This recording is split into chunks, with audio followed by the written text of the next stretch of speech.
السلام علیکم ورحمۃ اللہ وبرکاتہ۔ موت العالم موت العالم، شیخ عبدالحمید رحمتی رحمہ اللہ تعالی رحمتاً واسعہ کا اندوناک قتل پشاور میں، جس کی اطلاع سارے پاکستان میں اہل علم کو، اہل توحید کو ملی، انتہائی صدمہ ہوا، اور ان کے وفات سے جو خلا پیدا ہوا بلا شبہ اسے پورا کرنا انتہائی مشکل ہے۔ ہم اللہ کی بارگاہ میں ان کے دعائے مغفرت کے ساتھ اہل توحید سے، تمام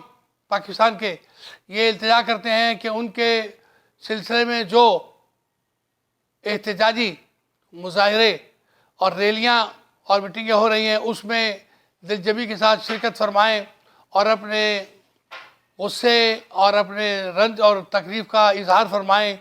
تاکہ حکومت پر اس بات کا اثر ہو کہ بے قصور علماء کو اس ٹارگٹ کلنگ میں جو سبب بنایا جا رہا ہے، اس کے سدباب کے لیے حکومت اپنا کیا کردار ادا کرتی ہے۔ بلا شبہ ہمارا مطالبہ اور ہمارا احتجاج ہی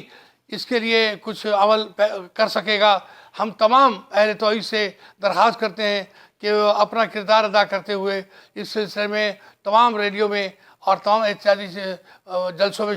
شریک ہوں، اور علماء کرام انشاءاللہ کل جمعے کے دن کراچی میں پریس کلب کے باہر نماز جنازہ غائبانہ بھی ادا کی جائے گی، اور انشاءاللہ احتجاجی سلسلے میں علماء کے بیانات ہوئیں گے۔ ہم سب مل کر انشاءاللہ اس مسئلے میں اپنا حصہ ڈالیں گے اور اللہ کی بارگاہ میں دعا کریں گے کہ مولا کریم ہمارے علماء کی حفاظت فرمائے، اور جو مرحومین ہیں ان پر مغفرت کی بارش فرمائے اور اپنا کرم اور فضل فرمائے۔ وما توفیقنا الا باللہ، والسلام علیکم ورحمۃ اللہ وبرکاتہ۔